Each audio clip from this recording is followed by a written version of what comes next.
আমি যখন নিজেকে সিলেট থেকে আসলে ঢাকায় এসে স্থানান্তর করলাম, ইংরেজি ভাষায় আমি স্বাচ্ছন্দ্য বোধ করি। বাংলা অবশ্যই আমাদের মাতৃভাষা, রাষ্ট্রভাষা, কিন্তু এটি তোমার অবশ্যই মাতৃভাষা। অবশ্যই মাতৃভাষা। এবং এই যে তুমি চর্চা শুরু করেছো বা এই বইয়ের মধ্যে তুমি লিখেছো, আমি গতকালকেই পড়ছিলাম এই বইটি সম্পর্কে অনলাইনে, এবং এই লেখাগুলো আমি দেখেছি, পড়তে তো পারি নাই। আমি চাই স্ক্রিনে তোমার নামও তোমার তোমার ভাষায়, মেইতেই ভাষায় আমি তোমার কাছ থেকে লিখে নেবো, তুমি আমাকে টেক্সট করে সেটা দেবো। আমরা তো চাই কিন্তু এই চর্চাগুলো, এই ভাষাগুলো। শোনো, এটি তোমার শেকড়, এরকম হাজারো মানুষের শেকড়, এটা অনেক মানুষের ভিন্ন ভিন্ন শেকড় আছে, উঠে এসেছে, তার নিজস্ব সংস্কৃতি আছে, নিজস্ব ভাষা আছে। আমরা যারা মাতৃভাষার জন্য যে জাতি সংগ্রাম করে, রক্ত দেয়, লড়াই করে, সে যদি এবার অন্যের মাতৃভাষাকে কেড়ে নেওয়ার চেষ্টা করে বা অন্য কোনো মাতৃভাষা বিলুপ্ত হওয়ায় সে যদি কষ্ট না পায়, তাহলে তো আমরা তো একটু দ্বৈত আচরণ করে ফেললাম। কাজেই আমরা চাই যত আদিবাসী আছে, যত পাহাড়ি আছে বা বিভিন্ন ভাষাভাষী আছে, তাদের মাতৃভাষার চর্চা কথ্য এবং লিখিত দুই মাধ্যমেই চর্চা হোক। এটা আসলে বিষয়টা এরকম যে যেমন পাখি বলি বা অন্যান্য প্রাণীদের কথা যদি আমি বলি, প্রতিটা পশু পাখি প্রাণীদের কিন্তু নিজস্ব একটা ভাষা আছে। সে যে ভাষাতে আসলে তার অনুভূতি ব্যক্ত করে স্বাচ্ছন্দ্য বোধ করে, তাকে আসলে সেই ভাষাতেই আসলে বাঁচতে দেওয়া উচিত। এটা আমি ব্যক্তিগতভাবে মনে করি। এখন আমি যদি বলি যে না, আমি এখন ইংরেজি ভাষায় আমি স্বাচ্ছন্দ্য বোধ করি, দ্যাটস ফাইন। তো আমি ঠিক সেইভাবে প্রতিটা মানুষের সেই অধিকারটাও আছে যে সে যে ভাষায় অনুভূতিটা বলতে চায়, সে মানে লিখতে চায় বা প্রকাশ করতে চায়, তাকে সেই ভাষাতেই আসলে সেই অধিকারটা দেওয়া উচিত। তুমি মনের কথাটাই জানতে পারছি না, সে তো যদি মনের ভাব প্রকাশ আর করতে না আমার পারে। গত কয়েক বছর ধরে একটা দারুণ উপলব্ধি হয়েছে। 200-র বেশি সার্ভিস ও ফিচারে লেনদেনের সব বিকাশ অ্যাপে সম্ভব। আর উপলব্ধি হয়েছে বলতে, এই যে শেকড়ের গল্প যেটা বলছিলেন, আমিও প্রতিটা মানুষের শেকড়টাই তো আসলে অনেক বড় একটা শক্তির জায়গা। শেকড় যদি নড়বড়ে থাকে, তাহলে গাছটা তো মানে একটা খুব স্ট্রং একটা বেড়ে উঠতে পারবে না। তো সেই শেকড়টাকে খোঁজার জায়গায় আমি গত কয়েক বছর ধরে কাজ শুরু করেছি, যে আমাদের মণিপুরি সংস্কৃতি, ঐতিহ্য, কৃষ্টির গল্পগুলো, তারপরে এই মিথকে খুঁজে বেড়ানোর যে চেষ্টাটা আমার, আমি গত 2-3 বছর ধরে শুরু করেছি। আমি শুরু করেছি লোককাহিনী নিয়ে, মণিপুরি লোকগাথা নিয়ে শিশুদের উপযোগী কিছু বই করেছি। পেবেত নামে একটা গল্প এসেছে, তারপরে বিভিন্ন পত্রপত্রিকায় আমি ছোট গল্প হিসেবে লিখতে শুরু করেছি।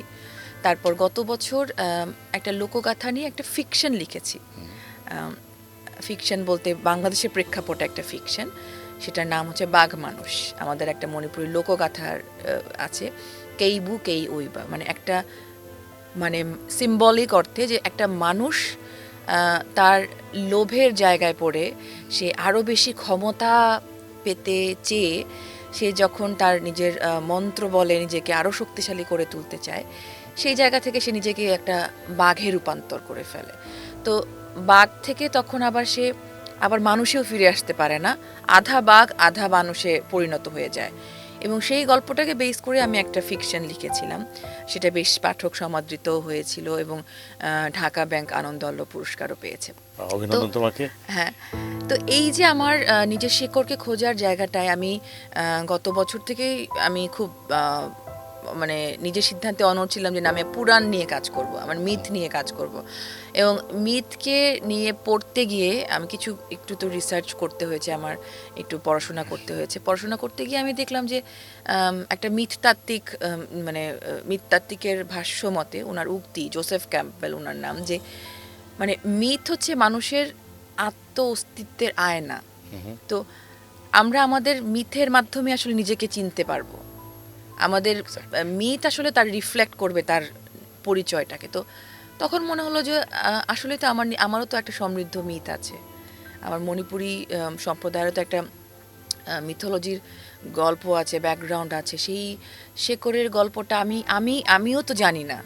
তো আমি খুঁজে বেড়াই, খুঁজতে গিয়ে দারুণ দারুণ সব গল্প আসলে আবিষ্কার আমি নিজেও করছি এবং আমার কাছে মনে হয়েছে তখন যে আমার এই গল্পগুলো পাঠককে আমার পৌঁছে দেওয়া উচিত। একজন মানে বাংলা ভাষাভাষী পাঠকদের জন্য এই ধরনের মিথোলজির গল্প এখন পর্যন্ত আমি পাইনি। মানে মণিপুরি মিথোলজির গল্প এখন পর্যন্ত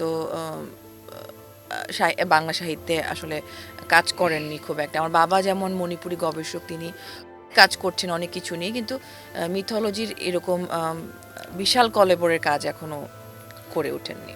কি দারুণ কথা। এই যে বাঘ মানুষ, আমরা তো সবাই বাঘ মানুষ শানু, প্রতিটা আমরা মানুষ দেখো বাঘ আমরা কিন্তু মানুষ। বাঘ হতে হ্যাঁ, চাই, হ্যাঁ, একটা পর্যায়ে গিয়ে বাঘ যদি না হতে পারি আধা বাঘ আধা আধা মানুষ। মানুষ হয়ে আমরা বাঘ বেঁচে মানুষ। আছি সবাই। এই চমৎকার কথা। এবং মানুষ হওয়ার বা মানুষ গোড়াতে শিকড়ে ফিরে যাওয়ার সুযোগও অনেকের থাকে না, তো চেষ্টা আমিও না শানু চেষ্টা করি। আমি বিশ্বাস করি, আমি যে ছোটবেলা থেকে শিখেছি স্থান কাল পাত্র ভেদে বা বিচারে তোমাকে কথা বলতে হবে, কাজ করতে হবে।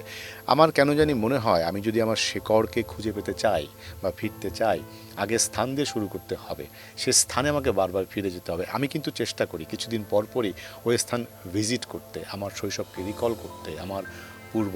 কিন্তু তুমি কি তোমার সেই জায়গায় যাও বা যেতে পারো বা যাচ্ছ?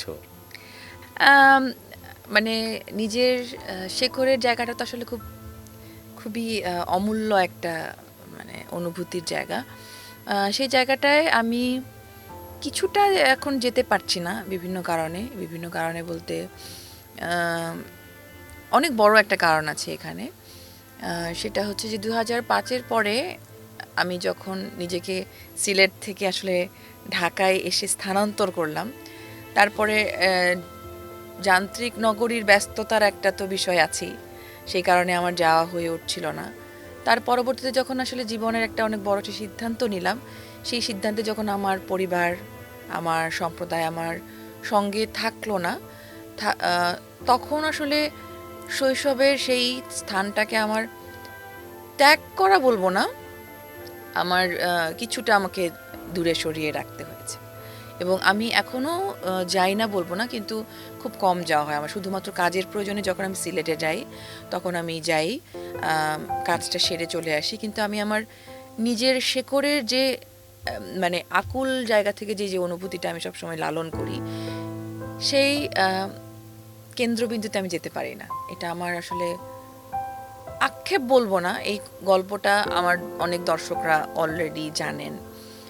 একটা আমি ব্যক্তিগতভাবে মানুষ হিসেবে আমি এটা মনে করি যে আসলে সব কথা বলতে নেই, সব জায়গায় সব রহস্য সবাইকে জানাতে নেই, কিন্তু কিছু কিছু রহস্য আসলে প্রিয়জনরা জেনেই যায়, কাছের মানুষরা জেনেই যায়। তো সেইভাবে আসলে আমার এই গল্পটাও বাংলাদেশের অনেক মানুষরা, অনেক দর্শকরা জেনে গেছে ইতিমধ্যে। রেডিও ভূমি 92.8 FM।